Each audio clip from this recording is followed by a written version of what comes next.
نحمد و نصلی علی رسولہ الکریم اما بعد فاعوذ باللہ من الشیطان الرجیم بسم اللہ الرحمن الرحیم اللہم لک الحمد کما ینبغی لجلال وجہک وعظیم سلطانک بلغ العلا بکمالہ کشف الدجی بجمالہ حسنت جمیع خصالہ صلوا علیہ وآلہ اللہم صلی وسلم علی نبینا محمد وعلی آلہ وصحبہ اجمعین۔ اللہ کے رسول صلی اللہ علیہ وسلم کی سب سے پہلی زوجہ مطہرہ کا نام خدیجہ بنت خویلد رضی اللہ عنہا تھا۔ ان کا تعلق قریش کے ایک ممتاز خاندان بنو اسد بن عبد العزیٰ بن قصی سے تھا۔ اس طرح نسب اور شرف کے لحاظ سے یہ نہایت ہی بلند پایہ خاتون تھیں۔ نہ صرف دور اسلام میں بلکہ جاہلیت میں بھی ان کا لقب طاہرہ تھا۔ سیدہ خدیجہ رضی اللہ عنہا کو اہل مکہ نے ان کے شرف اور اعلیٰ مقام کی بدولت سیدۃ النساء قریش کا لقب دیا ہوا تھا، اور پھر جب ان کی شادی اللہ کے رسول صلی اللہ علیہ وسلم سے ہوئی تو قرآن مجید میں ان کو ام المؤمنین کا خطاب دیا۔ اللہ کے رسول صلی اللہ علیہ وسلم نے اپنے ارشاد میں انہیں افضل النساء اہل الجنہ کا لقب دیا ہے۔ قصی پر جا کر اللہ کے رسول صلی اللہ علیہ وسلم اور سیدہ خدیجہ بنت خویلد رضی اللہ عنہا کا نسب آپس میں مل جاتا ہے۔ قصی بن کلاب وہ پہلے قریشی ہیں جنہوں نے مکہ مکرمہ میں قریش کی حکومت قائم کی۔ اس سے پہلے مکہ کی حکمرانی اور بیت اللہ کے انتظام میں ان کا کوئی حصہ نہ تھا۔ سیدہ خدیجہ رضی اللہ عنہا کے شجرہ نسب پر نظر ڈالتے ہیں تو اس سے اندازہ ہوتا ہے کہ یہ خاندان کتنا معزز اور محترم تھا، اور اس خاندان کا تعلق اللہ کے رسول صلی اللہ علیہ وسلم کے ساتھ کتنا گہرا تھا۔ سیدہ خدیجہ رضی اللہ عنہا کے دادا اسد بن عبد العزیٰ کی بہت سی اولاد تھی۔ سب سے بڑے بیٹے مطلب تھے، پھر خویلد جو سیدہ خدیجہ رضی اللہ عنہا کے والد تھے، پھر نوفل جن کے صاحبزادے ورقہ بن نوفل تھے جو عیسائی ہو گئے۔ وہ عربی زبان لکھنا جانتے تھے، چنانچہ انجیل کو وہ عربی میں لکھا کرتے تھے۔ آخری عمر میں ان کی بینائی جاتی رہی۔ جب اللہ کے رسول صلی اللہ علیہ وسلم پر پہلی وحی نازل ہوئی تو سیدہ خدیجہ رضی اللہ عنہا اللہ کے رسول صلی اللہ علیہ وسلم کو ان کی خدمت میں لے گئی۔ انہوں نے نہ صرف آپ صلی اللہ علیہ وسلم کو تسلی دی بلکہ اپنی مکمل حمایت کی یقین دہانی بھی کرائی۔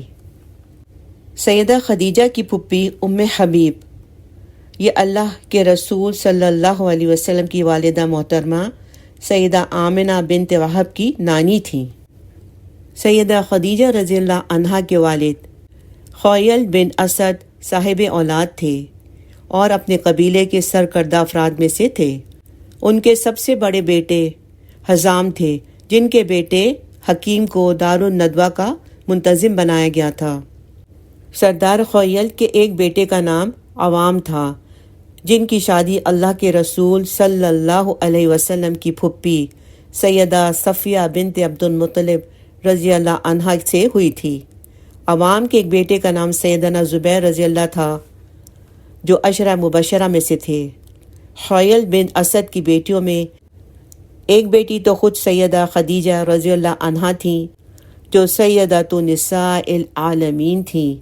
ایک بیٹی کا نام سیدہ ہالہ رضی اللہ عنہا تھا جو اللہ کے رسول صلی اللہ علیہ وسلم کی صاحبزادی سیدہ زینب کی ساس تھیں۔ سیدہ زینب کی شادی ہالہ رضی اللہ عنہا کے بیٹے ابو العاص بن ربیع سے ہوئی تھی۔ غور کیا جائے تو اللہ کے رسول صلی اللہ علیہ وسلم کی پھپھی سیدہ صفیہ رضی اللہ عنہا سیدہ خدیجہ رضی اللہ عنہا کی بھاوج تھیں۔ اس طرح آپ صلی اللہ علیہ وسلم اور سیدہ خدیجہ کے درمیان شادی سے پہلے بھی قریبی رشتہ داری کا تعلق تھا۔ سیدہ خدیجہ رضی اللہ عنہا کی ولادت عام الفیل سے 15 سال پہلے مکہ میں ہوئی۔ عام گھرانوں کے مقابلے میں یہ گھرانہ ہر اعتبار سے معزز اور پاکیزہ تھا۔ سیدہ کے والد گرامی مکہ مکرمہ کے معروف اور امیر تاجروں میں سے تھے۔ ان کا کاروبار بڑا وسیع تھا اور نہایت اچھی شہرت کے مالک تھے۔ ان کی وفات حرب فجار سے پہلے ہوئی تھی۔ حرب فجار جنگ فجار کو کہتے ہیں۔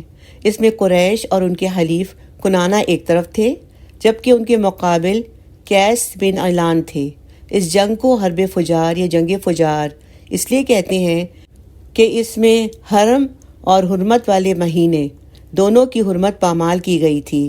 اللہ کے رسول صلی اللہ علیہ وسلم بھی اس جنگ میں تشریف لے گئے تھے اور اپنے چچاؤں کو تیر تھماتے تھے۔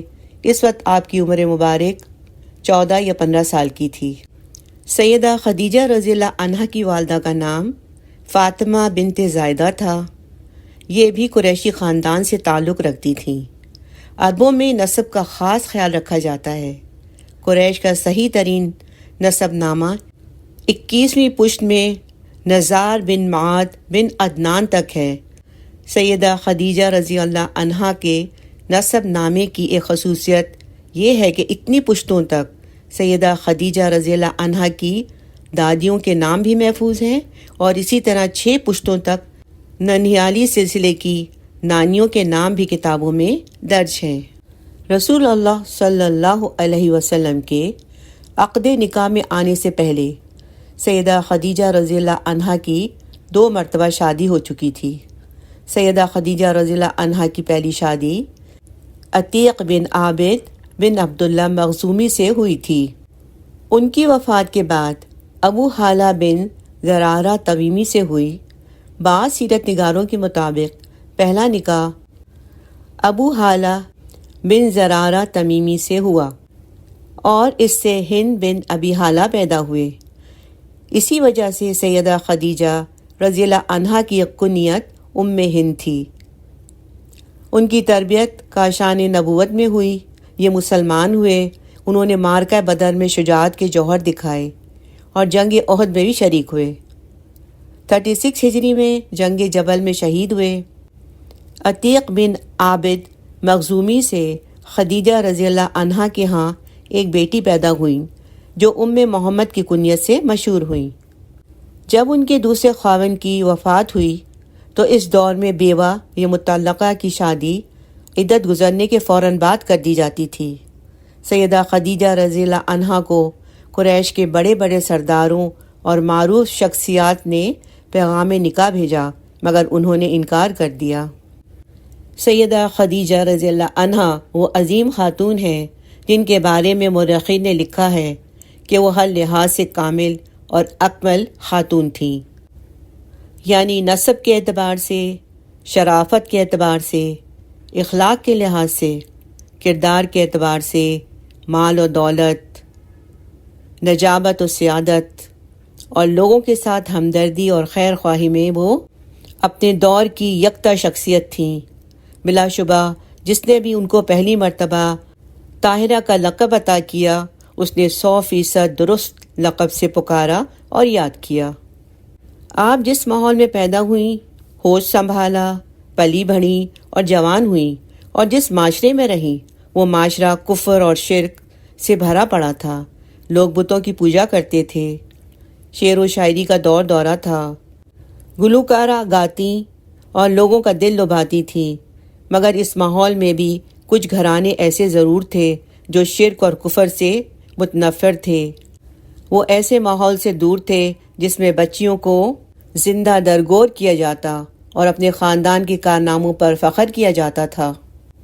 سیدہ خدیجہ رضی اللہ عنہا نے سن رکھا تھا کہ اسماعیل علیہ السلام کی اولاد سے ایک سچا نبی آنے والا ہے۔ ایسی بات وہ اپنے چچا زاد ورقہ بن نوفل سے بھی سن چکی تھی۔ ورقہ بن نوفل کھلے عام قریش کو ملامت کیا کرتے اور ان کو روکا ٹوکا کرتے تھے۔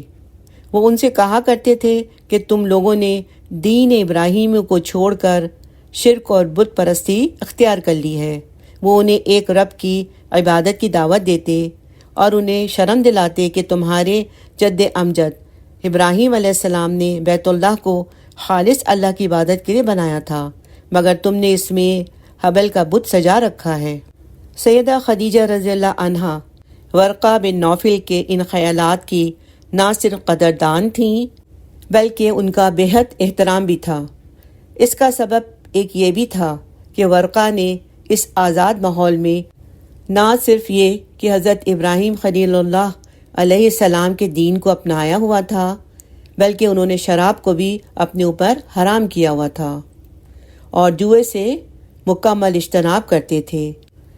وہاں ایک بزرگ شخصیت زید بن عمر بن نفیل بھی تھے جو بیت اللہ کے سائے میں کھڑے ہو کر قریش سے کہا کرتے تھے، قریشیو، اللہ کی قسم، میرے سوا تم میں سے کوئی بھی دین ابراہیمی پر قائم نہیں رہا، اور یہ زندہ درگور کی جانے والی بچیوں کو بچا لیتے تھے، یعنی ایسی بچیاں جن کے والد انہیں زندہ درگور کرنا چاہتے ان کو مال دے کر چھڑا لیا کرتے۔